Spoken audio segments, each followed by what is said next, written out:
ಸಮಸ್ತ ನಾಡಿನ ಎಲ್ಲ ವೀಕ್ಷಕರಿಗೂ ನಮಸ್ಕಾರ ತಿಳಿಸ್ತಾ, ವೀಕ್ಷಕರೇ, ಇವತ್ತು ನಮ್ಮ ಸುತ್ತಮುತ್ತಲಿನ ಬಹಳಷ್ಟು ಕ್ಷೇತ್ರಗಳಲ್ಲಿ ಹಲವಾರು ರಾಜಕಾರಣಿಗಳು ನಮಗೆ ಸಿಗ್ತಾ ಹೋಗ್ತಾರೆ. ಆದರೆ ಕೆಲವೊಂದು ರಾಜಕಾರಣಿಗಳು ತಮ್ಮದೇ ಆದಂತಹ ಶೈಲಿಯಲ್ಲಿ ಕೆಲಸ ಕಾರ್ಯವನ್ನ ಮಾಡುತ್ತಾ ಆ ಕ್ಷೇತ್ರದ ಜನರ ಪ್ರೀತಿ, ವಿಶ್ವಾಸ ಮತ್ತು ಮೆಚ್ಚುಗೆಗೆ ಪಾತ್ರರಾಗಿರುತ್ತಾರೆ. ಅಂತಹ ಕೆಲವೊಂದು ರಾಜಕಾರಣಿಗಳನ್ನ ಗುರುತಿಸಿ ಪರಿಗಣಿಸಿ ತಮ್ಮೆಲ್ಲರ ಮುಂದೆ ತರುವುದೇ ನಮ್ಮ ಸುತ್ತ ವಾಹಿನಿಯ ಮೂಲ ಉದ್ದೇಶವಾಗಿದೆ. ಹಾಗಾದ್ರೆ ಈ ದಿನದ ಒಂದು ಸಂದರ್ಶನದಲ್ಲಿ ನಮ್ಮ ಜೊತೆ ಇದ್ದಾರೆ ಹಾವೇರಿ ಜಿಲ್ಲೆಯ ಬ್ಯಾಡಗಿ ತಾಲೂಕು ವಿಧಾನಸಭಾ ಮತಕ್ಷೇತ್ರದಲ್ಲಿನ ಬುಡಪನಹಳ್ಳಿ ಗ್ರಾಮದಲ್ಲೇ ಹುಟ್ಟು ಬೆಳೆದು ಇವರು ಹಲವಾರು ಸಮಾಜಮುಖಿ ಕಾರ್ಯಕ್ರಮಗಳ ಮೂಲಕ ಇತ್ತೀಚೆಗೆ ನಡೆದಂತಹ ಸಂಸದರ ಚುನಾವಣೆಯಿಂದ ಬಿಜೆಪಿ ಪಕ್ಷದಲ್ಲೇ ಗುರುತಿಸಿಕೊಂಡು ಬಿಜೆಪಿ ಪಕ್ಷದ ಒಂದು ಬೆಳವಣಿಗೆಗಾಗಿ ಹಗಲಿರುಳು ಶ್ರಮಿಸುತ್ತಾ ಬಂದಿರತಕ್ಕಂತಹ ಈ ಭಾಗದ ಬಿಜೆಪಿ ಪಕ್ಷದ ಹಿರಿಯ ರಾಜಕಾರಣಿಗಳು ಕೂಡ ಆಗಿರ್ತಕ್ಕಂತಹ ಸನ್ಮಾನ್ಯ ಶ್ರೀ ಶಂಕರಗೌಡ ಚನ್ನಬಸನಗೌಡ ಪಾಟೀಲ್ ರವರು ನಮ್ಮ ಉಪಸ್ಥಿತಿಯಲ್ಲಿದ್ದಾರೆ. ಇವರಿಗೆ ನಮ್ಮ ಸುತ್ತ ವಾಹಿನಿಯ ಪರವಾಗಿ ಹಾಗೂ ಸಮಸ್ತ ನಾಡಿನ ತಮ್ಮೆಲ್ಲರ ವೀಕ್ಷಕರ ಪರವಾಗಿ ಸರ್ ತಮಗೆ ಹಾರ್ದಿಕವಾದ ಸ್ವಾಗತ.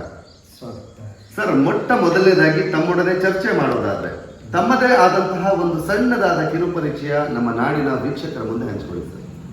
ನನ್ನ ಹೆಸರು ಶಂಕರಗೌಡ ಚನ್ನಬಸನಗೌಡ ಪಾಟೀಲ್ ಅಂತ. ನಾನು ಮೂಲತಃ ಕೃಷಿ ಕುಟುಂಬದಿಂದ ಬಂದಂಥವನು. ಓಕೆ. ನನ್ನ ಮೂಲ ಉದ್ಯೋಗ ಕೃಷಿ. ಅದರಲ್ಲಿ ಹೆಚ್ಚು ನಾನು ಕೃಷಿಯಲ್ಲಿ ತೊಡಗಿಸಿಕೊಂಡು ಅದರ ಜೊತೆಗೆ ಸುಮಾರು 40 ವರ್ಷದಿಂದ ಸಮಾಜಮುಖಿ ಕಾರ್ಯಕ್ರಮಗಳನ್ನು ಮಾಡ್ತಾ ಸಮಾಜ ಸೇವೆಯನ್ನು ಮಾಡ್ತಾ ನನ್ನನ್ನು ನಾನು ಸಮಾಜ ಸೇವೆಯಲ್ಲಿ ತೊಡಗಿಸಿಕೊಂಡು ಗುರುತಿಸಿಕೊಂಡಿದ್ದೀನಿ. ಅದು ನನಗೆ ಬಹಳ ತುಂಬ ಸಂತೋಷ ಅನಿಸ್ತದೆ. ನಾನೊಬ್ಬ ಕೃಷಿಕರ ಮಗನಾಗಿ ಈ ಕ್ಷೇತ್ರದಲ್ಲಿ ಚಿರಪರಿಚಿತನಾಗಿ ಬೆಳೆದಿದ್ದೀನಿ ಅಂತಂದ್ರೆ ನನ್ನ ಮೂಲ ಕೃಷಿಯ ಉದ್ಯೋಗದಿಂದ. ಹಾಗಾದ್ರೆ ತಾವು ನಿರ್ದಿಷ್ಟವಾಗಿ ಈ ಸಮಾಜದ ರಾಜಕಾರಣದ ವ್ಯವಸ್ಥೆಗೆ ಪಾದಾರ್ಪಣೆ ಮಾಡಿದ್ದಾದ್ರೂ ಯಾವಾಗ ಮತ್ತು ಹೇಗೆ ಅಂತ ಹೇಳೋದಕ್ಕೆ ತಾವು ಬಯಸ್ತೀರ? ನಾನು 83-84ರಿಂದ ನನ್ನ ವಿದ್ಯಾಭ್ಯಾಸವನ್ನು ಮುಗಿಸಿಕೊಂಡು ಸುಮಾರು 85ರಿಂದ ಸಕ್ರಿಯವಾಗಿ ಸಮಾಜ ಸೇವೆಯಲ್ಲಿ ತೊಡಗಿದೆ. ಮೊದಲನೇದಾಗಿ ನಮ್ಮ ಗ್ರಾಮದಲ್ಲಿ ಸಮಾಜ ಸೇವೆ ಮಾಡ್ತಕ್ಕಂಥ, ಗ್ರಾಮದಲ್ಲಿ ಎಲ್ಲರನ್ನ ಒಗ್ಗೂಡಿಸ್ತಕ್ಕಂಥ ಕೆಲಸ ಮಾಡುವಾಗ ಒಂದು ಯುವಕರನ್ನು ಒಗ್ಗೂಡಿಸಿಕೊಂಡು ಬಸವೇಶ್ವರ ಯುವಕ ಸಂಘ ಅಂತೇಳಿ ಒಂದು ಯುವಕ ಮಂಡಲವನ್ನು ಸ್ಥಾಪಿಸಿ ಅದರಲ್ಲಿ ಪ್ರಥಮವಾಗಿ ಕಾರ್ಯದರ್ಶಿಯಾಗಿ ಕೆಲಸ ಮಾಡಿದೆ. ನಂತರ ಅಧ್ಯಕ್ಷನಾಗಿ ಕೆಲಸ ಮಾಡಿದೆ. ತದನಂತರ 1994ರಲ್ಲಿ ನಡೆದಂಥ ಗ್ರಾಮ ಪಂಚಾಯಿತಿ ಚುನಾವಣೆಯಲ್ಲಿ ಸ್ಪರ್ಧಿಸಿ ಗ್ರಾಮ ಪಂಚಾಯಿತಿಯ ಸದಸ್ಯನಾದೆ.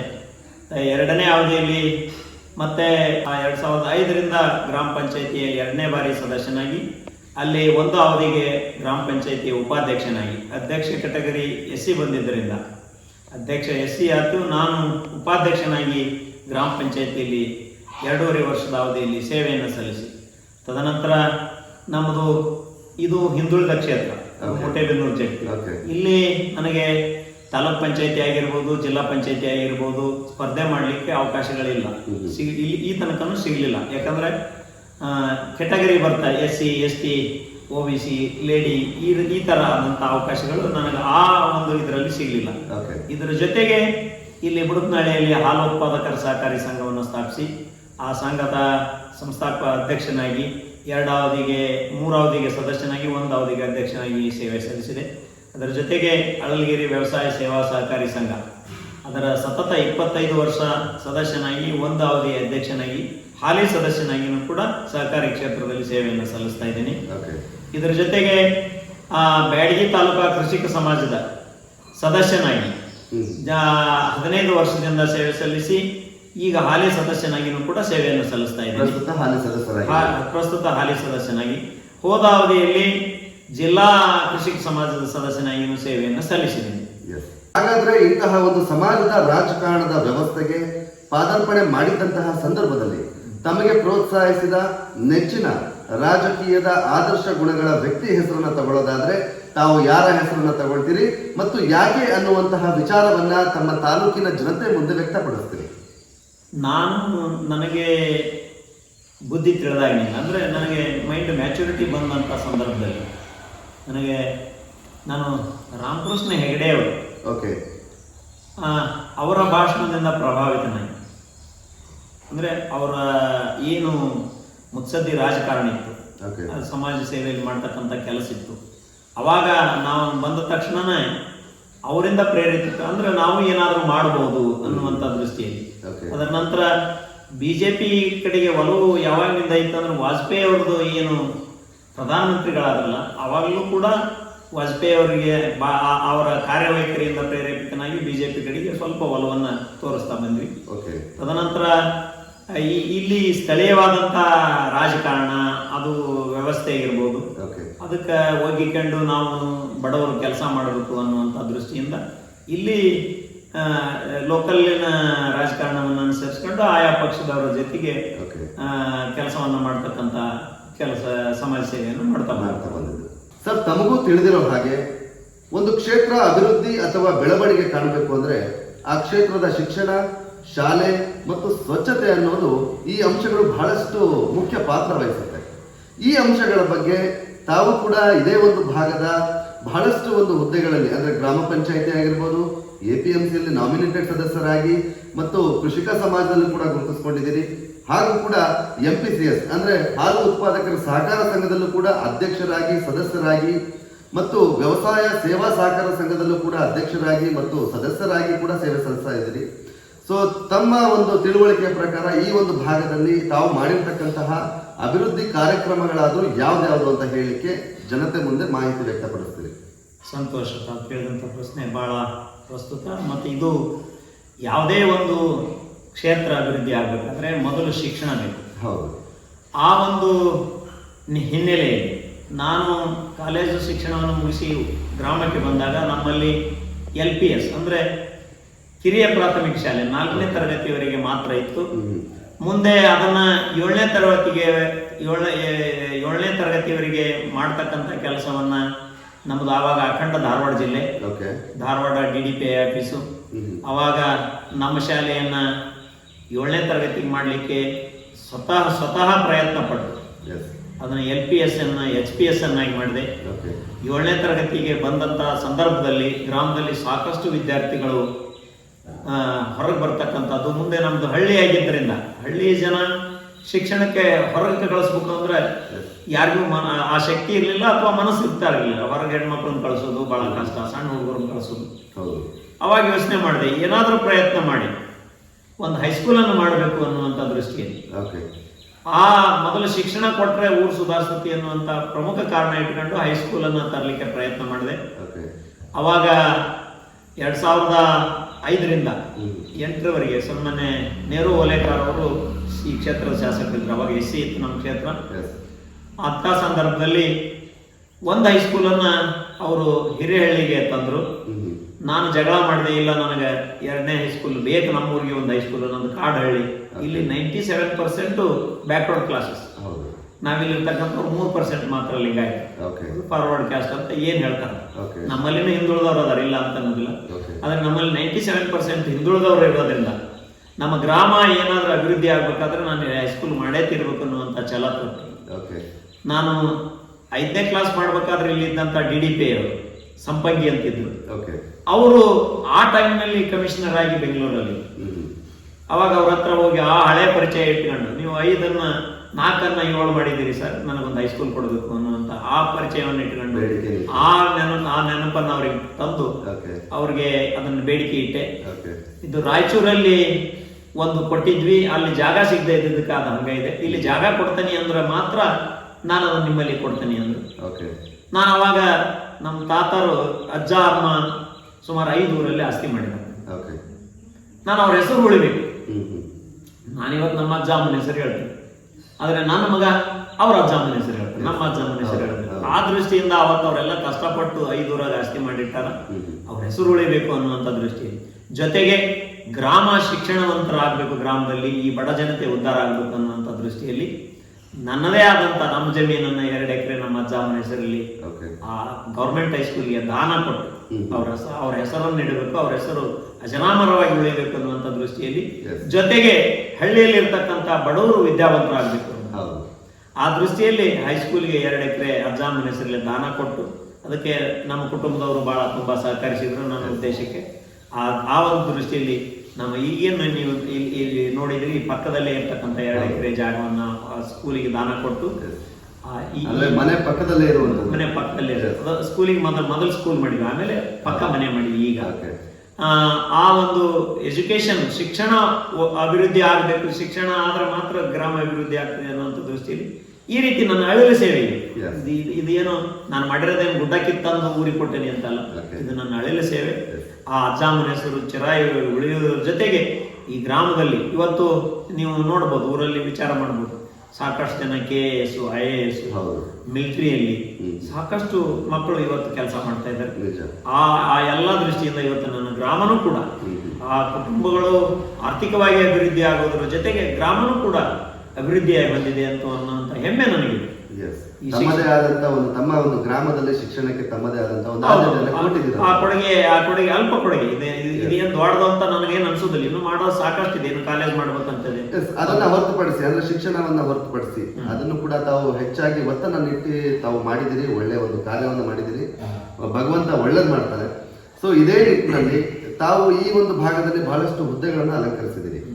ಸೊ ಆ ಹುದ್ದೆಗಳಲ್ಲಿ ಅಲಂಕರಿಸಿ ಈ ಭಾಗದಲ್ಲಿ ಕೊಟ್ಟಿರ್ತಕ್ಕಂತಹ ಅಭಿವೃದ್ಧಿ ಕಾರ್ಯಕ್ರಮಗಳು ಯಾವ್ದಾದ್ರು? ಈಗ ನಾನು ಸಪೋಸ್ ನೀವು ಈಗ ಕೇಳ್ತಾರೆ, APMC ನಾಮಿನೇಟ್ ಸದಸ್ಯನಾಗಿದ್ದೆ. ಸುಮಾರು ಒಂದು 3.5 ವರ್ಷ ಅಲ್ಲಿ ಸದಸ್ಯನಾಗಿ ಕೆಲಸ ಮಾಡ್ತಕ್ಕಂಥ ಸಂದರ್ಭದಲ್ಲಿ ಈಗೇನು ಅವಾಗ ರಸ್ತೆಗಳು ಅಭಿವೃದ್ಧಿ ಇರಲಿಲ್ಲ, ರೈತರ ಹೊಲಕ್ಕೆ ಹೋಗ್ತಕ್ಕಂಥ. ಅಲ್ಲಿ ಒಂದು ಫಂಡ್ ಇದೆ, ಆ ಫಂಡನ್ನು ಬಳಸಿ ರೈತರ ಹೊಲಕ್ಕೆ ಹೋಗ್ತಕ್ಕಂಥ ನನ್ನ ಗ್ರಾಮ ಪಂಚಾಯತಿ 3 ಹಳ್ಳಿ ಬರ್ತವೆ. ಅಳಲ್ಗಿರಿ, ಛತ್ರ, ಬುಡಕ್ನಳ್ಳಿ, 3 ಹಳ್ಳಿ ರೈತರಿಗೂ ಕೂಡ ಆ ಹೊಲಕ್ಕೆ ಹೋಗ್ತಕ್ಕಂಥ ರಸ್ತೆಯನ್ನ ನಾನು APMC ಸದಸ್ಯನಾಗಿ ಅಲ್ಲಿರ್ತಕ್ಕಂಥ ಗ್ರಾಂಟ್ನಲ್ಲಿ ರೈತರಿಗೆ ಆ ಸೇವೆಯನ್ನು ಕೂಡ ಒದಗಿಸಿದ್ದೇನೆ ಅನ್ನುವಂಥ ತೃಪ್ತಿ ನನಗಿದೆ.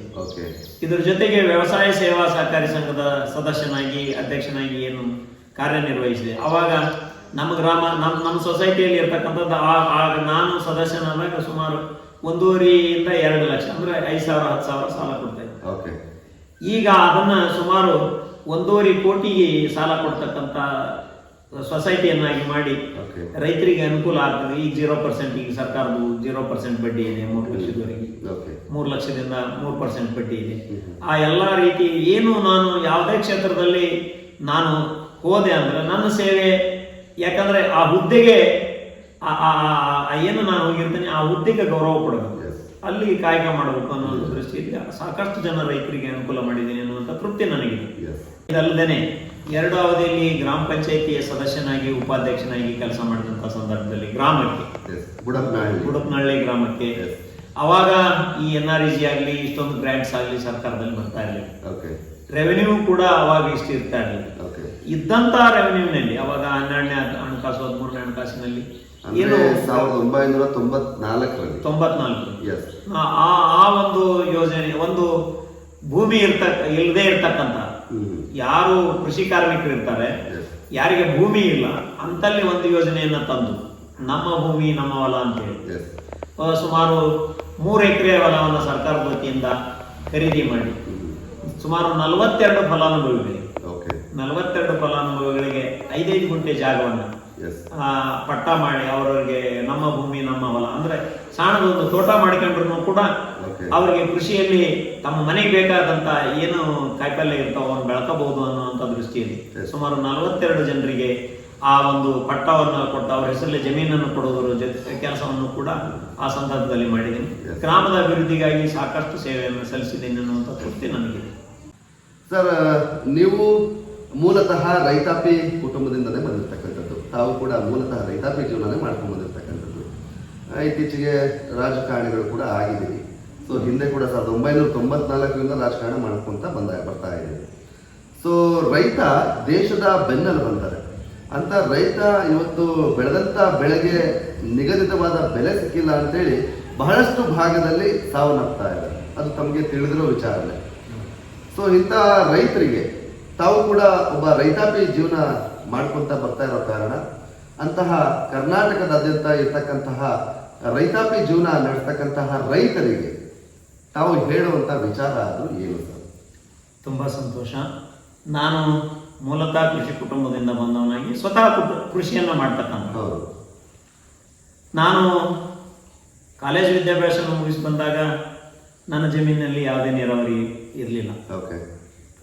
ನಾನು ಬಂದು 10 ವರ್ಷ ಬೇಕಾಯ್ತು ನಾನು ಬೋರ್ ಹಾಕ್ಸ್ಲಿಕ್ಕೆ. ಅಂದರೆ ಅವಾಗಿನ ಪರಿಸ್ಥಿತಿ ಹೆಂಗಿದ್ದು, ಕರೆಂಟ್ ಇರಲಿಲ್ಲ, ಹೌದು, ಆ ಎಲ್ಲ ವ್ಯವಸ್ಥೆ ಏನಿದೆ, ಬಂದು ಬೋರ್ವೆಲ್ ಹಾಕಿ ನೀರಾವರಿ ಮಾಡ್ಕೊಂಡು ಇವತ್ತೊಬ್ಬ ಶ್ರೇಷ್ಠ ಕೃಷಿಕ ಅನ್ನುವ ಪ್ರಶಸ್ತಿಯನ್ನು ಪಡೆದೇನೆ ಅಂದರೆ ಅದು ಭಾಳ ಸಂತೋಷ. ಎಸ್, ಯಾಕಂದ್ರೆ ಜಿಲ್ಲೆಯಿಂದ ಏನು ಧಾರವಾಡ ಕೃಷಿ ವಿಶ್ವವಿದ್ಯಾನಿಲಯದವರು ಆಯ್ಕೆ ಮಾಡ್ತಾರೆ, ಆ ಒಂದು ಕೃಷಿ ಪ್ರಶಸ್ತಿಗೆ ಭಾಜನರಾಗಿದ್ದರೆ. ನನ್ನದು ಕೂಡು ಕುಟುಂಬ, ಓಕೆ, ನಮ್ಮದು ನಾವು 5 ಜನ ಅಣ್ಣ ತಮ್ಮ, ನಮ್ಮ ಅಪ್ಪ ನೋಡ್ತೀವಿ. ಇವತ್ತು ಕೂಡ 5 ಜನ ಕೂಡಿದ್ದೀವಿ. ಎಸ್, ಅದರಲ್ಲಿ ಒಬ್ಬ ಇಂಜಿನಿಯರು ಫಾರಿನ್ನಲ್ಲಿ ಸೌದಿನಲ್ಲಿದ್ದ, ಬಂದಿಗೆ ಸೆಟ್ಲ್ ಆಗಿದ್ದಾನೆ. ಓಕೆ, ಅದರಿಂದ ಇನ್ನೊಬ್ಬ ಅಗ್ರಿಕಲ್ಚರ್ ಮಾಡ್ತಾನೆ, ಒಬ್ಬ ಲಾಯರ್, ಒಬ್ಬ ಬ್ಯಾಂಕಲ್ಲಿ ಕೆಲಸ ಮಾಡ್ತಾನೆ. ಎಸ್, ಕುಟುಂಬದ ನೆಮ್ಮದಿ ಕುಟುಂಬ ಇದ್ರೆ, ಎಸ್, ಈ ಕೂಡು ಕುಟುಂಬದಲ್ಲಿ ಯಾರಿಗೂ ಸಂಶಯಕ್ಕೆ ಆಸ್ಪದ ಇರಬಾರ್ದು. ತುಂಬು ಕುಟುಂಬ, ತುಂಬು ಕುಟುಂಬ Yes. ಏನೇ ಇರಲಿ ಪಾರದರ್ಶಕವಾಗಿರ್ಬೇಕು. ಹೌದು. ಇವತ್ತು ನಾವು ಹೆಂಗಿದೀವಿ ಅಂದ್ರೆ ಅಣ್ಣತಮ್ಮಗಳು ಏನಾರ ಮಾಡೋದಿದ್ರೆ ಎಲ್ಲರೂ ಕೂತ್ಕೊಂಡು ನಾವು ಅಣ್ಣತಮ್ಮಗಳು ಅಂತ ಚರ್ಚೆ ಮಾಡಿದ್ರು, ಸ್ನೇಹಿತರಾಗಿ ಚರ್ಚೆ ಮಾಡಿದ್ರು. ಸ್ನೇಹಿತರಾಗಿ. ನಿರ್ಧಾರ ತಗೊಳ್ಬೇಕಾದ್ರೆ ಅಣ್ಣ ತಗೊಳ್ಳೋ ನಿರ್ಧಾರ ಅಣ್ಣ ತಗೊಳ್ತಾನ, ತಮ್ಮ ಮಾಡೋ ಕೆಲಸ ತಮ್ಮ ಮಾಡೋ. Yes. ಇದು ಈ ಒಂದು ಇವತ್ತಿನ ತನಕ ಈ ವ್ಯವಸ್ಥೆ ಇದೆ ಅಂದ್ರೆ ನಾನು ದೇವರಿಗೆ ಥ್ಯಾಂಕ್ಸ್ ಹೇಳಲಿಕ್ಕೆ ಬಯಸ್ತೀನಿ. Okay. ಇವತ್ತು ಕೂಡ ಯಾವ ಜನ್ಮದ ಪುಣ್ಯನೋ ಗೊತ್ತಿಲ್ಲ, ಇವತ್ತು ಅಪ್ಪ ಅವ್ವ ಇದ್ದಾರೆ, ಹೌದು, ಅಣ್ಣ ತಮ್ಮಗಳೆಲ್ಲರೂ ಜೊತೆಗಿದ್ದೀವಿ, ಒಂದು ಮಾದರಿ ಕುಟುಂಬವಾಗಿ ಜೀವನವನ್ನು ಮಾಡ್ತಾ ಇದ್ದೀವಿ. Yes. ಅದು ಕೃಷಿ ಕುಟುಂಬ. ಎಸ್, ಎಲ್ಲ ಅಣ್ಣ ತಮ್ಮಗಳು ಸಹಿತ ಬಂದ ತಕ್ಷಣ ನೌಕರಿ ಮಾಡೋರು ಸಹಿತ 5:30 ಬಂದ್ರು, 6 ಗಂಟೆಗೆ ಅಂದ್ರೆ ಲಪಾಟಿ ಇಸ್ಕೊಂಡು ಹೊರಗೆ ಹೋಗ್ತಾರೆ. ಎಸ್. ಅವ್ರಿಗೇನ್ ಕೆಲಸ ಇರ್ತದೆ ಅದನ್ನ ಮಾಡ್ತಾರೆ. ಅದು ಗಾದೆ ಮಾತು ವಿರುದ್ಧವಾಗಿ ತಮ್ಮ ಒಂದು ಜೀವನ ಸಾಕ್ತಾ ಹೌದು, ಇದೆ. ಹೌದು, ಹೌದು. ಹುಡ್ತಾ ಅಣ್ತಮ್ಮಂದ್ರು ಬೆಳೀತಾ ದಾಯಾದಿಗಳು ಆದಂತರೂ ನನ್ನ ಕುಟುಂಬಕ್ಕೆ ಬಹಳ ಅಪವಾದ. ಎಸ್, ಅದು ಬಹಳ ಅಪವಾದ. ಎಸ್, ಸ್ಟಿಲ್ ಟುಡೇ ನಾವೆಲ್ಲರೂ ಜಾಯಿಂಟ್ ಆಗಿದ್ದೀವಿ. ಎಲ್ಲರೂ ಕೂಡ ಸಮಾನ ಮನಸ್ಕರಿದ್ದೀವಿ. ಯಾರ ಮನಸ್ಸಿನಲ್ಲಿನೂ ಅಳತಿಲ್ಲ, ಹಂಜಿಲ್ಲ. ಏನಾರ ಒಂದು ನಿರ್ಧಾರ ಇಂಥದ್ದು ಮಾಡಿದೆ ಅಂತಮ್ಮ ಅಂದ್ರೆ ಯಾವನ ಬಂದೈತಪ್ಪ ಅವನೊಂದು 10,000 ಕೊಟ್ಟಾನೆ, ಅದು ಹೊಳೆ ಬಂದ್ರೆ ನಿಮ್ಮದು ಬರ್ದಾ ಇದ್ರು ಅವ್ರದ್ದು ಅಂತಂದು ಹೇಳಿದ್ರೆ ಆಯ್ತು ನೋಡಿ ಕೊಟ್ಟಿ ಎಲ್ಲ ಮುಗೀತು ಅಂತ. ಅಷ್ಟು ಅಣ್ಣ ತಮ್ಮಗಳು ಸಿಕ್ಕಿರೋದು ನನ್ನ ಪುಣ್ಯ. ಆದರೆ ಈ ನಾಡಿನ ಆಳ್ತಕ್ಕಂತಹ ಸರ್ಕಾರಗಳು ಯಾವುದೇ ಇರ್ಬೋದು, ರೈತರಿಗಾಗಿ ಏನೂ ಮಾಡಲಿಲ್ಲ. ಅದು BJP ಇರ್ಬೋದು, ಕಾಂಗ್ರೆಸ್ ಇರ್ಬೋದು, JDS ಇರ್ಬೋದು, ಹೇಳ್ತಾರೆ ದೇಶದ ಬೆನ್ನೆಲುಬು ಅಂತ. ನಾವು ರೈತರಲ್ಲಿ ವಿನಂತಿ ಏನು ಅಂತಂದ್ರೆ, ನಾನು ರೈತರಿಗೆ ಕೇಳೋದಿಷ್ಟೇ, ನಮ್ಮ ಸಂಪನ್ಮೂಲ ಏನಿದೆ ಅದರಲ್ಲಿ ನಮ್ಮ ಹಾಸಿಗಿದ್ದಷ್ಟು ಕಾಲು ಚಾಚು. ಈಗ ನಾನು ಪಾಲಿ ಹೌಸ್ ಮಾಡಿದ್ದೀನಿ, ನೆಟ್ ಹೌಸ್ ಮಾಡಿದ್ದೀನಿ, ನಾನು ಸೀಡ್ ಪ್ರೊಡಕ್ಷನ್ ಮಾಡ್ತೀನಿ, ನನಗೆ ಆ ಶಕ್ತಿ ಕೊಟ್ಟಿದ್ದಾನೆ ಅಂತ ಕೂಡಿದ್ದೀವಿ. ಇದನ್ನು ಮಾಡ್ಲಿಕ್ಕೆ ಸಾಧ್ಯ ಆಗ್ತದೆ. ನಾನು ಸುಮಾರು 1 ಕೋಟಿ ರೂಪಾಯಿ ಬಂಡವಾಳವನ್ನು ಹಾಕಿದ್ದೀನಿ. ಇವತ್ತು ಸುಮಾರು ವರ್ಷಕ್ಕೆ ಕಡಿಮೆ ಅಂದ್ರೆ 25ರಿಂದ 30 ಲಕ್ಷ ರೂಪಾಯಿ ಆದಾಯ ನಾನು ತೆಗಿತೀನಿ. ಯಾಕಾಯ್ತು ಅಂತಂದ್ರೆ ಇವತ್ತು ಈ ಸರ್ಕಾರದ ಯೋಜನೆಗಳು, ನಾನು ರೈತರಿಗೆ ಏನು ಕೇಳೋದಿಷ್ಟೇ, ಸರ್ಕಾರದ ಯೋಜನೆಗಳು ಬ್ಯಾಡಾದವ್ರ ಮನೆ ಬಾಗಿಲಿಗೆ ಬರ್ತವೆ. ಹಂಗಾಗಿ ದುಡಿಯೋರು ಯಾರು ದುಡಿಯೋದಂಗಾಗಿದ್ದಾರೆ. ನನ್ನ ಹೊಲದಲ್ಲಿ ಸುಮಾರು ದಿನಕ್ಕೆ 50 ಆಳು ಕೆಲಸ ಮಾಡಿ, ನೀವು ನಂಬ್ತಿರಲ್ಲ ಗೊತ್ತಿಲ್ಲ, ದಿನ 50 ಆಳು, 50 ಹೆಣ್ಣಾಳು, 10 ಗಂಟಾಳು, 10 ತಿಂಗಳು ಕೆಲಸ ಕೊಡ್ತೀನಿ. ಆದ್ರೆ ನಾನು ಎಲ್ಲಿ ಇಂಡಸ್ಟ್ರಿಯರು, ನಾನೊಂದು ಇಂಡಸ್ಟ್ರಿ ಮಾಡ್ತೀನಿ ಅಂದ್ರೆ ಸರ್ಕಾರ ಅವನಿಗೆ ಬೇಕಾದಷ್ಟು ಸವಲತ್ತು ಕೊಡ್ತೀನಿ. ವರ್ಷದಲ್ಲಿ 10 ತಿಂಗಳು ಕೆಲಸ. ಹೌದು, ವರ್ಷದಲ್ಲಿ 10 ತಿಂಗಳು ಕೆಲಸ ಕೊಡ್ತೀನಿ. ಅದ್ರ ಜೊತೆಗೆ ಅವರಿಗೆ ನಾನೊಂದು ಕಂಪ್ನಿ ಜೊತೆ ಟೈಅಪ್ ಮಾಡ್ಕೊಂಡಿದ್ದೀನಿ, ಪ್ಲಾಂಟಿಸಮ್ ಸೀಡ್ಸ್ ಅಂತ. ನಾನು ಸ್ವತಃ ಸೀಡ್ ಪ್ರೊಡಕ್ಷನ್ ಮಾಡೋದ್ರ ಜೊತೆಗೆ, ಬೀಜೋತ್ಪಾದನೆ ಮಾಡೋದ್ರ ಜೊತೆಗೆ ಕಂಪ್ನಿ ಜೊತೆಗೆ ಟೈಅಪ್ ಆಗಿ ಇವತ್ತು ಸುಮಾರು 10 ಗಂಡಾಳು, 50 ಹೆಣ್ಣಾಳು ನನ್ನ ಹೊಲದಲ್ಲಿ ಕೆಲಸ ಮಾಡ್ಕೊ. ಅಷ್ಟು ಜನರಿಗೆ 60 ಜನ ಕುಟುಂಬಕ್ಕೆ ನಾನೊಂದು ಕೆಲಸ ಕೊಟ್ಟಿದ್ದೀನಿ ಅನ್ನುವಂಥ ತೃಪ್ತಿ ನನಗಿದೆ. ಇದ್ರ ಜೊತೆಗೆ ನಾನು ಕೂಡ ಪ್ರೊಡಕ್ಷನ್ ಮಾಡೋದ್ರಿಂದ ರೈತರಿಗೆ ನಾನು ವಿನಂತಿ ಇಷ್ಟೇ, ಏನಾದರೂ ಮಾಡಿ. ಇವತ್ತು ಸರ್ಕಾರದ ಯೋಜನೆಗಳು ಬರ್ತವೆ, ಅವನ್ನೆಲ್ಲ ಸದುಪಯೋಗ ಮಾಡಿಕೊಳ್ಳಿ. ನೀವು ಇನ್ನೊಬ್ಬರ ಮುಂದೆ ಕೈ ಚಾಚಂಗ ಆಗ್ಬೇಡಿ. ಇದು ನಾವು ನೇರವಾಗಿ ಹೇಳಲಿಕ್ಕೆ ಹೊರಟಿದ್ದೀರಾ ರೈತರಿಗೆ, ಅಂದ್ರೆ ಒಗ್ಗಟ್ಟಲ್ಲಿ ಬಲವಿದೆ. ಎಸ್ ಎಸ್ ಎಸ್, ಅದು 100%.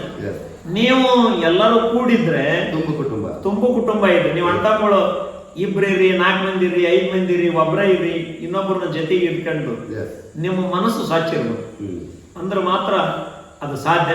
ಅದಕ್ಕೆ ನಿದರ್ಶನ ಅಂದ್ರೆ ನಮ್ಮ ಕುಟುಂಬ. ನಾನು ಬಹಳ ಹೆಮ್ಮೆಯಿಂದ ಹೇಳಿಕ್ ಬಯಸ್ತೀನಿ.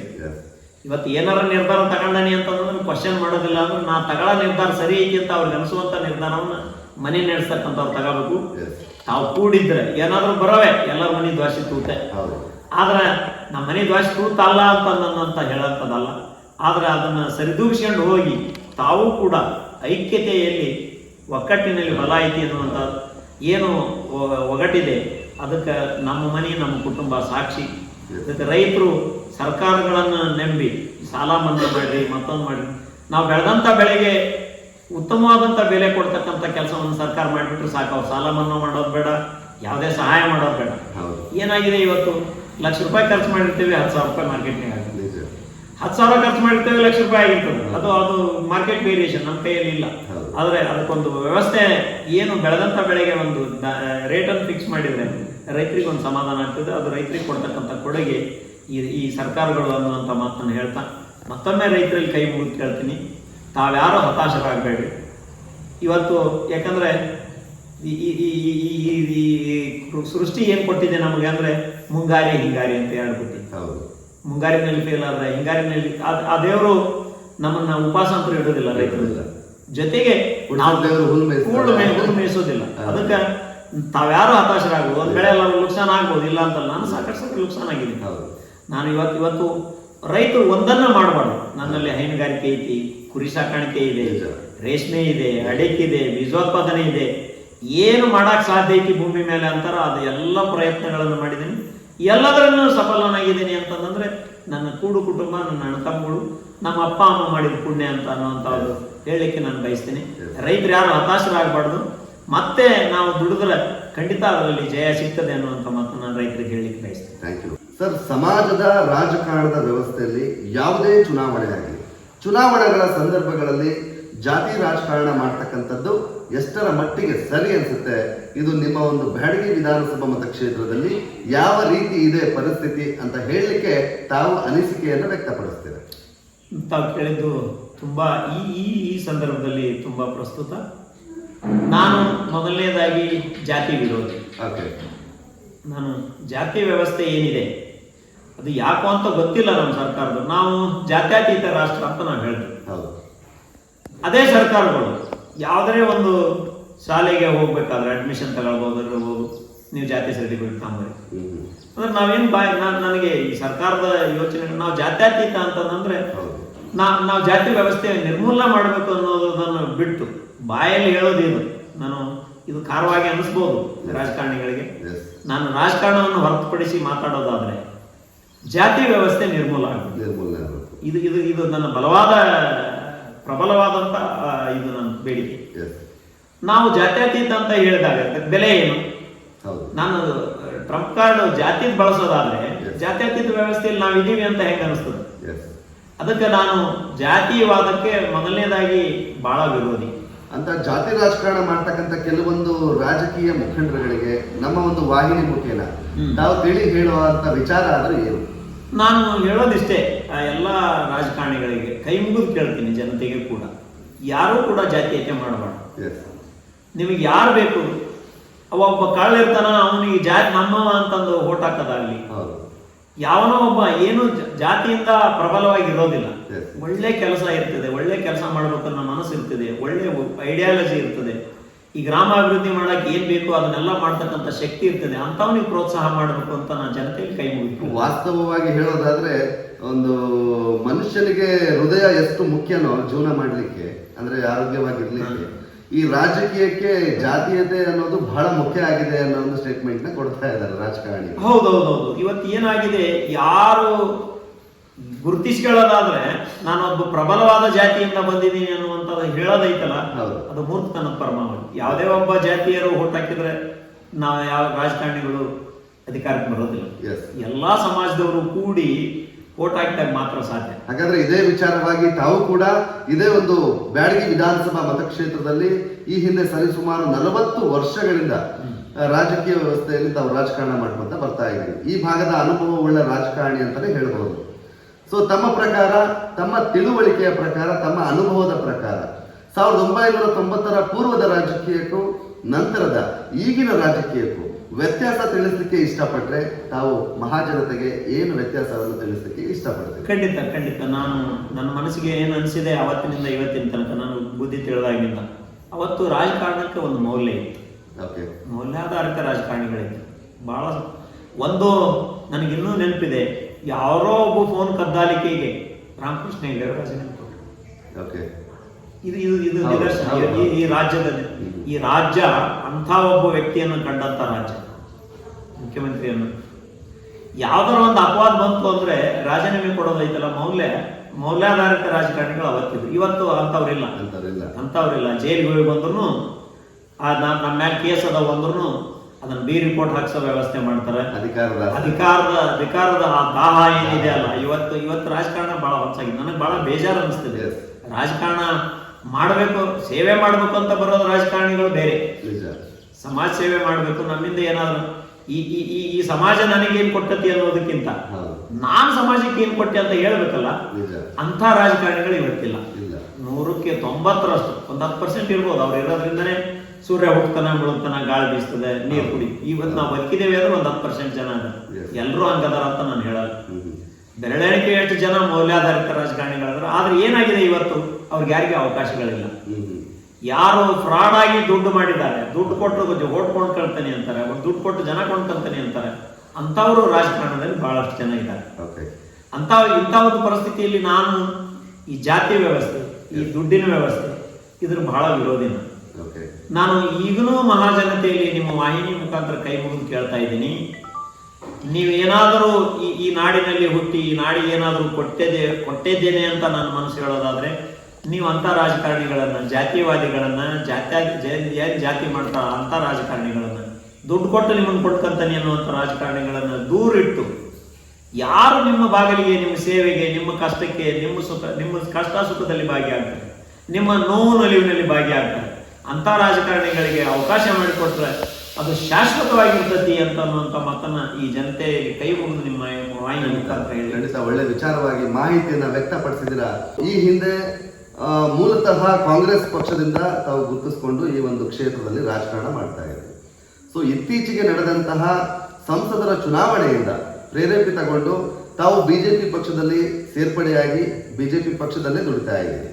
ಸೊ ತಮಗೆ ಕೇಳೋದಾದ್ರೆ, ತಾವು ಕೂಡ ಬಿಜೆಪಿ ಪಕ್ಷದಲ್ಲೇ ಇರೋ ಕಾರಣ ಮುಂದಿನ ದಿನಮಾನಗಳಲ್ಲಿ ಯಾವುದೇ ಚುನಾವಣೆ ಆಗಲಿ ಬಿಜೆಪಿ ಪಕ್ಷಕ್ಕೆ ಜನತೆ ಏನಕ್ಕೆ ಮತವನ್ನ ಹಾಕಬೇಕು ಅನ್ನೋ ಒಂದು ಪಕ್ಷದ ಮಾಹಿತಿಯನ್ನ ಜನತೆ ಮುಂದೆ ಮಾಹಿತಿ ವ್ಯಕ್ತಪಡಿಸ್ತೀರಿ. ತುಂಬಾ ಸಂತೋಷ ತಾವು ಕೇಳಿದ್ದು. ನಾನು ಕಾಂಗ್ರೆಸ್ ಪಕ್ಷದಲ್ಲಿ ಗುರುತಿಸಿಕೊಂಡು ನನ್ನ ಸೇವೆಯನ್ನು ಕಾಂಗ್ರೆಸ್ ಪಕ್ಷದಲ್ಲಿ ಸಲ್ಲಿಸಿದ್ದಲ್ಲದೆ ಸಮಾಜ ಸೇವೆಯನ್ನು ಕೂಡ ಆ ಪಕ್ಷದಲ್ಲೇ ಮಾಡಿ, ಇದರ ಜೊತೆಗೆ ಮೊನ್ನೆ ನಡೆದಂಥ ಚುನಾವಣೆ 23ರ ಚುನಾವಣೆಯಲ್ಲಿ ಕೂಡ ನಾನು ಒಬ್ಬ ಆಕಾಂಕ್ಷಿಯಾಗಿ ಕಾಂಗ್ರೆಸ್ ಪಕ್ಷದ ಅಭ್ಯರ್ಥಿ ಆಗಲಿಕ್ಕೆ ನಾನು ಕೂಡ ಅರ್ಜಿಯನ್ನು ಸಲ್ಲಿಸಿದ್ದೆ ಕೆಪಿಸಿಸಿ. ಆ ಒಂದು ಸಂದರ್ಭದಲ್ಲಿ ಕೂಡ ಕಾಂಗ್ರೆಸ್ ಚುನಾವಣೆಯನ್ನು ಮಾಡಿ ಕಾಂಗ್ರೆಸ್ ಅಭ್ಯರ್ಥಿಯನ್ನು ತರುವುದರ ಜೊತೆಗೆ ಇಲ್ಲಿ ಕೂಡ ಕರ್ನಾಟಕ ರಾಜ್ಯದಲ್ಲಿ ಕಾಂಗ್ರೆಸ್ ಸರ್ಕಾರ ಆಡಳಿತಕ್ಕೆ ಬರುವಂಥ ವ್ಯವಸ್ಥೆಯಲ್ಲಿ ನನ್ನದು ಅಲ್ಪ ಸ್ವಲ್ಪ ಕೊಡುಗೆ ಇದೆ ಅಂದರೆ ತಪ್ಪಾಗಲಿಕ್ಕಿಲ್ಲ.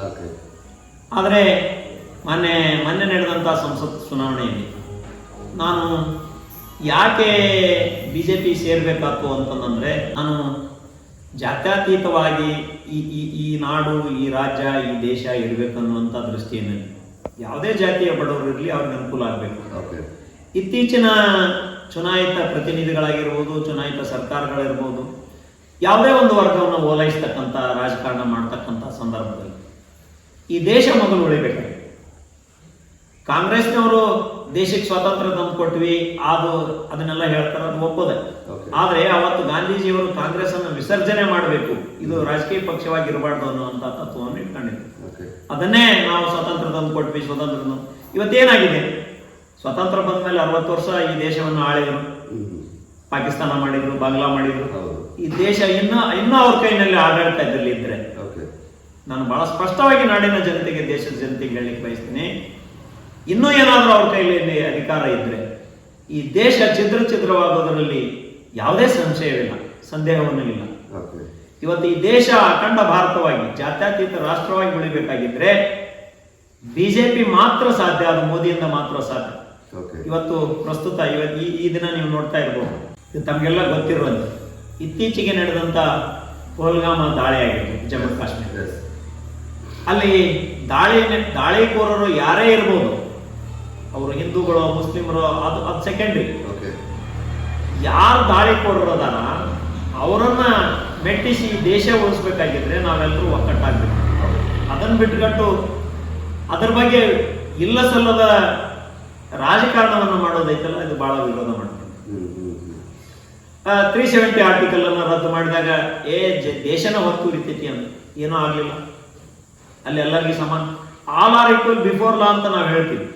ಈ ದೇಶದ ಸಂವಿಧಾನ ಬರೆಯುವಾಗ ಸನ್ಮಾನ್ಯ ನಾವು ಇವತ್ತೇನಾದರೂ ಈ ದೇಶದಲ್ಲಿ ಸಂವಿಧಾನ ಒಳ್ದೈತಿ ಅಂದ್ರೆ ಅಂಬೇಡ್ಕರ್ ಅವರಿಗೆ ನಾವು ಧನ್ಯವಾದ ಹೇಳಲೇಬೇಕು. ಓಕೆ. ಅಂತ ಒಂದು ಸಂವಿಧಾನದಲ್ಲಿ all are equal before law ಅಂತ ನಾವು ಹೇಳ್ತೀವಿ. ಅವ್ರಿಗೆ ಒಂದು ಕಾನೂನನ್ನ ಪ್ರಾಶಸ್ತ್ಯ ಕೊಡೋದು ಎಷ್ಟರ ಮಟ್ಟಿಗೆ ಸರಿ? ಇದನ್ನ ಈ ದೇಶದ ಜನ ಯಾಕೆ ಚಿಂತನೆ ಮಾಡುವಲ್ಲ? ಈ ದೇಶದ ಯುವಕರು, ಬರ್ತಕ್ಕಂಥ ರಾಜಕಾರಣಿಗಳು, ಬರ್ತಕ್ಕಂಥ ಜನಪ್ರತಿನಿಧಿಗಳು ಈಗ ಜಾತ್ಯತೀತ ರಾಷ್ಟ್ರದಲ್ಲಿ ನಾವು ಅದೀವಿ, all are equal before law ಅನ್ನೋದನ್ನು ಒಪ್ಪಿಕೊಳ್ತೀವಿ. ಆದ್ರೆ ವಿಶೇಷವಾದಂಥ ಕಾನೂನನ್ನು ಅವ್ರಿಗೆ ಮಾಡೋದೇನಿದೆ? ನಾನು ಇದಕ್ಕೆ ಬಹಳ ವಿರೋಧ ಮಾಡ್ತೀನಿ. ಯಾವುದೇ ಒಂದು ಈ ಸಪೋಸ್ ಮೊನ್ನೆ ವಿಧಾನಸೌಧದಲ್ಲಿ ಪಾಕಿಸ್ತಾನ ಜಿಂದಾಬಾದ್ ಅಂದ್ರು. ಪಾಕಿಸ್ತಾನ ಜಿಂದಾಬಾದ್ ಅಂದವ್ರು ಯಾರು? ಈ ದೇಶದ ಅನ್ನ ಉಣ್ಣವರು, ಈ ದೇಶದಲ್ಲಿ ಇರ್ತಕ್ಕಂಥವ್ರು, ಈ ದೇಶದ ಗಾಳಿ ನೀರು ಕುಡಿತಕ್ಕಂಥವ್ರು. ಪಾಕಿಸ್ತಾನ ಜಿಂದಾಬಾದ್ ಅದು ದೇವಸ್ಥಾನ ಅಂತೀವಿ. ಈ ರಾಜ್ಯದ ಏನು ಇಲ್ಲಿ ವಿಧಾನಸೌಧದಲ್ಲಿ ನಡೀತಕ್ಕಂಥ ಕೆಲಸ ದೇವರ ಕೆಲಸ. ಅಂತ ಒಂದು ದೇವಸ್ಥಾನದಲ್ಲಿ ಪಾಕಿಸ್ತಾನ ಜಿಂದಾಬಾದ್ ಅಂತ ಹೇಳಿದವನಿಗೆ ಅದನ್ನು ಜಸ್ಟಿಫೈ ಮಾಡಿಕೊಂಡ್ರಲ್ಲ, ಅದು ಬಹಳ ನೋವು ಅನಿಸ್ತದೆ ನನಗೆ. ಅವನು ಯಾವನ ಆಗಿರ್ಲಿ, ಅವನಿಗೆ ಶಿಕ್ಷೆ ಆಗ್ಬೇಕು. ಅವ ಈ ದೇಶದ ಅನ್ನ ಉಣ್ತಾನೆ, ಈ ಇಂಡಿಯಾದ ಅನ್ನ ಉಂಡು ಪಾಕಿಸ್ತಾನ ಜಿಂದಾಬಾದ್ ಅಂತ ಅವನಾಗ ಗುಂಡಿಟ್ಟು ಕೊಲ್ಬೇಕಾಗಿತ್ತು. ಅಂದ್ರೆ ಇನ್ನೊಬ್ಬನಿಗೆ ಹೆದರಿ ಕುಳಿತ. ಈ ಒಂದು ವರ್ಗವನ್ನು ಓಲೈಸುವುದರಿಂದ ನನಗೆ ಬಹಳ ಬೇಜಾರಾಗುತ್ತೆ ಕಾಂಗ್ರೆಸ್ ಬಗ್ಗೆ. ಅದು ಈ ದೇಶ ಅಖಂಡವಾಗಿ ಉಳಿಬೇಕಾಗಿದ್ರೆ ಇದೇ ಒಂದು ಕಾರಣ ಅಂತ ಅಲ್ಲ, ಈ ದೇಶ ಅಭಿವೃದ್ಧಿ. ನಾವು 60 ವರ್ಷ ಆಳಿದವ್ರನ್ನು ನೋಡ್ತಾ ಇದೀವಿ. ಈ 14 ಇಯರ್ಸ್, ಒಂದು ವಾಜಪೇಯಿ ಅವಧಿ, ಅದರ ನಂತರ ಮೋದಿ ಅವಧಿ ನೋಡಿದ್ರೆ ಸಾಕಷ್ಟು ಈ ಇಡೀ ವಿಶ್ವದಲ್ಲಿ ಇವತ್ತು ಭಾರತೀಯರು ಅಂತಂದ್ರೆ ಎಲ್ಲರೂ ಸರಿದು ನಿಂತು ಗೌರವ ಕೊಡ್ತಕ್ಕಂಥ ಸ್ಥಾನಕ್ಕೆ ಈ ದೇಶವನ್ನು ತಂದಿದ್ದಾರೆ. ಅದಕ್ಕೆ ನಿಮ್ಮ ವಾಹಿನಿಯ ಮುಖಾಂತರ ಸನ್ಮಾನ್ಯ ಮೋದಿಜಿ ಅವರಿಗೆ, ಅವರ ಏನು ಸಹಪಾಠಿಗಳವ್ರ ಜೊತೆ ಕೈಗೂಡಿಸಿ ಈ ದೇಶಕ್ಕಾಗಿ ದುಡಿತಕ್ಕಂಥ ಟೀಮಿಗೆ ನಾನು ಬಿಜೆಪಿ ಆಗಿ ಅಲ್ಲ, ಈ ದೇಶದ ಪ್ರಜೆಯಾಗಿ ಅವರಿಗೆ ತುಂಬುವುದು ಒಂದು ಧನ್ಯವಾದಗಳನ್ನು ಹೇಳ್ತೀನಿ. ಅವ್ರಿಗೆ ಇನ್ನೂ ಶಕ್ತಿಯನ್ನ ದೇವರು ಕೊಡ್ಲಿ ಅಂತಲೂ ಬೇಡ್ಕೊಳ್ತೀನಿ. ಆ ಒಂದು ಕಾರಣಕ್ಕಾಗಿ ಬಿಜೆಪಿ ಮೋದಿ ಇದು ಈ ಒಂದು ದೇಶ ಉಳಿಬೇಕು ಅನ್ನೋ ಕಾರಣಕ್ಕೆ ಈ ದೇಶದ ಜನತೆಗೆ ಕೈ ಮುಗಿದು ಕೇಳ್ತಾ ಇದ್ದೀನಿ, ಅಭ್ಯರ್ಥಿ ಯಾರೇ ಆಗಿರಲಿ ಬಿಜೆಪಿಗೆ ಮತ ಕೊಟ್ಟು ಈ ದೇಶ ಉಳಿಸಿ ಅಂತ ಕೇಳ್ತಾ ಇದ್ದೀನಿ. ಕಟ್ಟ ಕಡೆಯದಾಗಿ ಮತ್ತೊಮ್ಮೆ ತಮಗೆ ನಾನು ಕೇಳೋದಾದ್ರೆ, ತಾವು ಕೂಡ ಇದೇ ಕ್ಷೇತ್ರದ ಬುಡಪನಹಳ್ಳಿ ಅಂದ್ರೆ ಬ್ಯಾಡಗಿ ತಾಲೂಕಿನ ಬುಡಪನಹಳ್ಳಿ ಗ್ರಾಮದಲ್ಲೇ ಹುಟ್ಟು ಬೆಳೆದು ಇದೇ ಒಂದು ಭಾಗದ ರಾಜಕಾರಣಿಯಾಗಿ ಕೆಲಸ ಕಾರ್ಯವನ್ನು ನಿರ್ವಹಿಸ್ತಿರೋ ಕಾರಣ ಇದೇ ಒಂದು ಬ್ಯಾಡಗಿ ವಿಧಾನಸಭಾ ಮತಕ್ಷೇತ್ರದ ಕಟ್ಟ ಕಡೆಯ ವ್ಯಕ್ತಿಗೂ ಕೂಡ ತಾವು ನಮ್ಮ ಮುಖ್ಯ ವಾಹಿನಿಯ ಎದುರುಗಡೆ ಹೇಳೋದಾದ್ರೂ ಏನು, ಕೇಳೋದಾದ್ರೂ ಏನು? ನಾನು ನಮ್ಮ ಕ್ಷೇತ್ರದ ಜನತೆಗೆ ಹೇಳೋದಿಷ್ಟೇ, ಈ ದೇಶ ಉಳಿಬೇಕು, ಈ ನಾಡು ಅಭಿವೃದ್ಧಿ ಆಗಬೇಕು. ಇದು ಇಲ್ಲಿ ಕಟ್ಟ ಕಡೆಯ ವ್ಯಕ್ತಿನೂ ಕೂಡ ಯಾರು ಬಡತನದಿಂದ ಇದ್ದಾರೆ, ಹಿಂದುಳಿದವರಿದ್ದಾರೆ, ಅವರೆಲ್ಲರೂ ಅಭಿವೃದ್ಧಿ ಆಗಬೇಕಾಗಿದೆ. ಈ ಕ್ಷೇತ್ರದ ಜನತೆಯಲ್ಲಿ ಕೈ ಮುಗಿದು ವಿನಂತಿ ಮಾಡ್ತೀನಿ, ಒಳ್ಳೆಯ ಅಭ್ಯರ್ಥಿ ಆಯ್ಕೆ ಮಾಡಬೇಕು. ಮತ್ತು ಜೊತೆಗೆ ಈ ಯಾವುದೇ ಪಕ್ಷದವರು ಇರ್ಬೋದು, ಆ ಪಕ್ಷದ ಎಲ್ಲ ಮುಖಂಡರಿಗೂ ಕೂಡ ಬರೇ ದುಡ್ಡೊಂದು ಜಾತಿಯೊಂದು ಇದೇ ಕ್ರೈಟೀರಿಯಾ ಅಲ್ಲ. ನಿಮಗೆ ಯಾವ ವ್ಯಕ್ತಿ ಈ ದೇಶಕ್ಕಾಗಿ, ಈ ನಾಡಿಗಾಗಿ, ಈ ಕ್ಷೇತ್ರಕ್ಕಾಗಿ ಹಗಲಿರುಳು ಮಿಡಿತಾರೆ, ಯಾರು ಸಾಮಾನ್ಯ ಜನರಿಗೆ ಸಿಗ್ತಾರೆ ಅಂತ ವ್ಯಕ್ತಿಗೆ ಎಲ್ಲ ಪಾರ್ಟಿಯರು ಕೂಡ ಅಂತ ವ್ಯಕ್ತಿಗೆ ಅವಕಾಶ ಮಾಡಿಕೊಡ್ತದೆ. ಈ ಕ್ಷೇತ್ರದ ಅಭಿವೃದ್ಧಿಗೆ ಸಹಕರಿಸಲಿಕ್ಕೆ ಅನುವು ಮಾಡಿಕೊಡ್ಬೇಕು ಆ ಪಕ್ಷದವರು. ಅದರ ಜೊತೆಗೆ ನಾನು ಕೂಡ ಈ ಹೇಳ ಬಯಸಿದ್ದಿಷ್ಟೇ, ಯಾರು ಟ್ಯಾಲೆಂಟ್ ಆಗಿದ್ದಾರೆ ಅವರಿಗೆ ಆಶೀರ್ವಾದ ಮಾಡಿ ಅಂತ ಈ ಕ್ಷೇತ್ರದ ಜನತೆಗೆ ಕೈ ಮುಗಿದು ಕೇಳಿಕೊಂಡು ತಮಗೂ ಕೂಡ ಧನ್ಯವಾದಗಳನ್ನು ಹೇಳಿ ಈ ಕಾರ್ಯಕ್ರಮಕ್ಕೆ ಬಂದು ನಮ್ಮನ್ನು ಗುರುತಿಸಿ ಈ ವಾಹಿನಿಯ ಮುಖಾಂತರ ನನ್ನನ್ನು ಕೂಡ ಈ ಕ್ಷೇತ್ರಕ್ಕೆ ಪರಿಚಯ ಮಾಡಿಸಿದ್ದಕ್ಕಾಗಿ ತಮಗೂ ಕೂಡ ಧನ್ಯವಾದಗಳನ್ನು ಅರ್ಪಿಸ್ತಾ. ತಾವು ಕೇಳಿದ್ರಲ್ಲ ವೀಕ್ಷಕರೇ, ನಮ್ಮ ಹಾವೇರಿ ಜಿಲ್ಲೆಯ ಬ್ಯಾಡಗಿ ತಾಲೂಕು ವಿಧಾನಸಭಾ ಮತಕ್ಷೇತ್ರದಲ್ಲಿನ ಬುಡಪನಹಳ್ಳಿ ಗ್ರಾಮದ ನಿವಾಸಿಯಾದಂತಹ ಹಾಗೂ ಬಿಜೆಪಿ ಪಕ್ಷದ ನಿಷ್ಠಾವಂತ ಕಾರ್ಯಕರ್ತರಾಗಿ ಈಗ ದುಡಿತಾ ಬರ್ತಾ ಇರತಕ್ಕಂತಹ ಈ ಭಾಗದ ಹಿರಿಯ ರಾಜಕಾರಣಿಗಳಾಗಿರ್ತಕ್ಕಂತಹ ಸನ್ಮಾನ್ಯ ಶ್ರೀ ಶಂಕರಗೌಡ ಚನ್ನಬಸನಗೌಡ ಪಾಟೀಲ್ ರವರು ಆಡಿರ್ತಕ್ಕಂತಹ ಮಾತುಗಳನ್ನು, ಇಂತಹ ರಾಜಕಾರಣಿಗಳು ತಮ್ಮ ವೈಯಕ್ತಿಕ ಜೀವನವನ್ನು ಸಹ ಮರೆತು ರಾಜಕೀಯಕ್ಕೆ ಬಂದು ಸಮಾಜ ಸೇವೆಯನ್ನ ಮಾಡ್ತಾ ಇರ್ತಾರೆ ವೀಕ್ಷಕರೇ. ಇಂಥವರನ್ನ ಗುರುತಿಸಿ ತಮ್ಮ ಮುಂದೆ ಇಟ್ಟಿದ್ದೇವೆ. ನೆನಪಿರಲಿ ವೀಕ್ಷಕರೇ, ಆಯ್ಕೆಯು ನಿಮ್ಮದೇ, ನಿರ್ಧಾರವು ನಿಮ್ಮದೇ, ಭರವಸೆ ಮಾತ್ರ ನಮ್ಮದು ಅಂತ ಹೇಳ್ತಾ ಮತ್ತು ಚುನಾವಣಾ ಸಂದರ್ಭಗಳಲ್ಲಿ ತಪ್ಪದೆ ಓಟನ್ನ ಮಾಡಿ ನಿಮ್ಮ ಹಕ್ಕನ್ನ ದಯಮಾಡಿ ಚಲಾಯಿಸಿ. ಜೈ ಹಿಂದ್, ನಮಸ್ಕಾರ.